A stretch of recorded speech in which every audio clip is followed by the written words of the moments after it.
জাইমা রহমানকে নিয়ে একটা কার্টুন দেখলে আমার মনে হয় দিছে ভালোই হয়েছে, তাহলেই শেষ, আমি হেরে গেলাম। এই সোসাইটিতে একটা মেয়ে কিভাবে এক্সিস্ট করবে সেটা সিলেক্ট করার দায়িত্ব আল্লাহ আপনাকে দেন নাই। যেটা আপনার ভালো লাগবে না, চোখ নামায় চলে যান।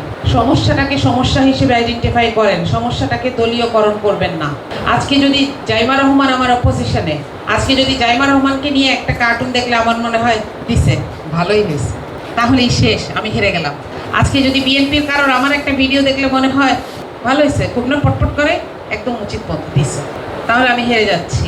আমরা সমস্যাকে সমস্যা হিসেবে দেখতে হবে এবং ওইটা আদার সাইড, বেড়ার এই সাইডে আমরা সবাই এই জায়গায় যতদিন না দাঁড়াতে পারবো ততদিন আমি সমাধান পাবো না।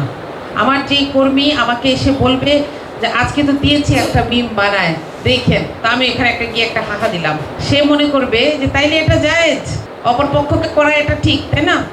আমি যেন তার কানের উপর দুইটা দিয়ে বলতে পারি যে বন্ধ করো, ওইটাও একটা মানুষের ইজ্জত। এবং পার্সোনালি দলীয়গতভাবে কেউ অন্তত আমাকে এই জায়গায় ব্লেম করতে পারবেন না ইনশাআল্লাহ।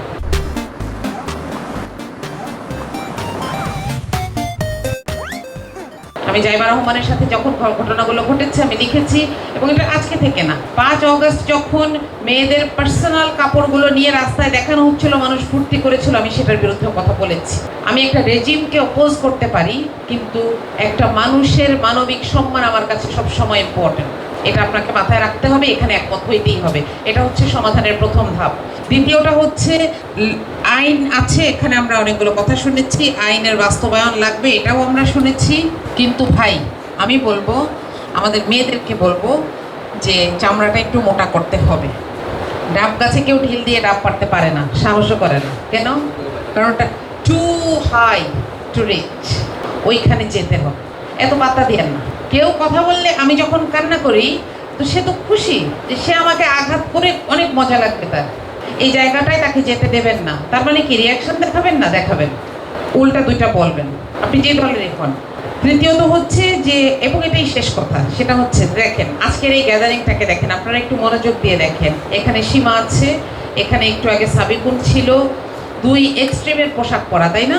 এটাই বাংলাদেশ। আপনার মানতে কষ্ট হইতে পারে, কিন্তু এটাই বাংলাদেশ। আপনি যদি বাংলাদেশকে একদম সবার জন্য প্রগতিশীল বানায় ফেলেন, তাও আমি থাকবো। আর বাংলাদেশকে 100% হুজুর রাষ্ট্র বানাতে চাইলেও কোরআন অনুমোদন দেয় যে এখানে সীমা আক্তারও থাকবে। হ্যাঁ, আপনার স্ত্রী কেমন হবে এটা আপনি বাছাই করেন, কিন্তু আপনি সোসাইটিতে একটা মেয়ে কিভাবে এক্সিস্ট করবে সেটা সিলেক্ট করার দায়িত্ব আল্লাহ আপনাকে দেন নাই।